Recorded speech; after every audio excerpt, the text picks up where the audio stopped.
Missile क्षमता ध्वस्त होने के अमेरिकी दावों के बीच जारी भीषण हमले, ड्रोन, मोबाइल लॉन्चर बनी बड़ी चुनौती।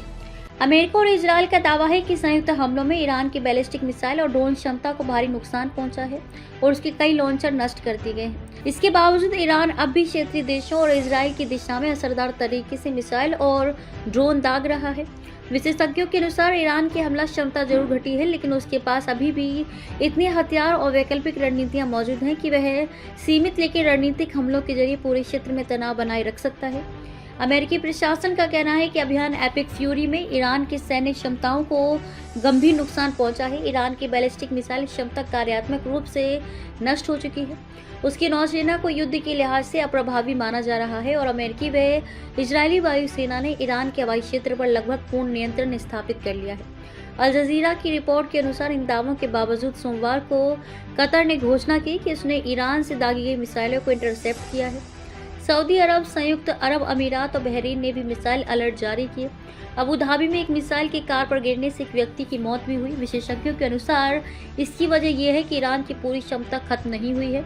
उसके पास अभी भी मिसाइलों का बड़ा भंडार, मोबाइल लॉन्चर और विकेंद्रीकृत सैन्य ढांचा मौजूद है, जिससे वह सीमित स्तर पर हमले जारी रख सकता है।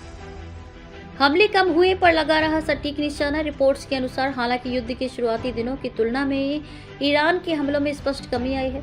संघर्ष के पहले 24 घंटों में ईरान ने संयुक्त अरब अमीरात की ओर 167 मिसाइलें और 541 ड्रोन दागे थे, लेकिन युद्ध के 15वें दिन ये संख्या घटकर सिर्फ 26 मिसाइल और करीब 15 ड्रोन रह गई। ये आंकड़े यूएई के रक्षा मंत्रालय के बयानों के आधार पर संकलित किए गए हैं। इजरायल पर हमलों में भी गिरावट आई है। शुरुआती 2 दिनों में लगभग 100 प्रोजेक्टाइल दागे गए थे, जबकि हाल के दिनों में ये संख्या 15 से 20 सिमट गई है। पेंटागन ने भी कहा है कि युद्ध के पहले दिन की तुलना में ईरानी मिसाइल लॉन्च 90% और ड्रोन हमले 86% तक घट गए हैं। ईरान के पास क्षेत्र का सबसे बड़ा बैलिस्टिक मिसाइल भंडार। अमेरिकी खुफिया agency office of the director of national intelligence ने 2022 में आकलन किया था कि ईरान के पास क्षेत्र का सबसे बड़ा बैलिस्टिक मिसाइल भंडार है। हालांकि इसकी सटीक संख्या सार्वजनिक नहीं है, लेकिन इजरायली खुफिया रिपोर्ट्स के अनुसार ईरान के पास लगभग 3000 मिसाइलें थीं। पिछले साल जून में हुए 12 दिन के युद्ध के बाद ये संख्या घटकर लगभग 2500 रह गई थी।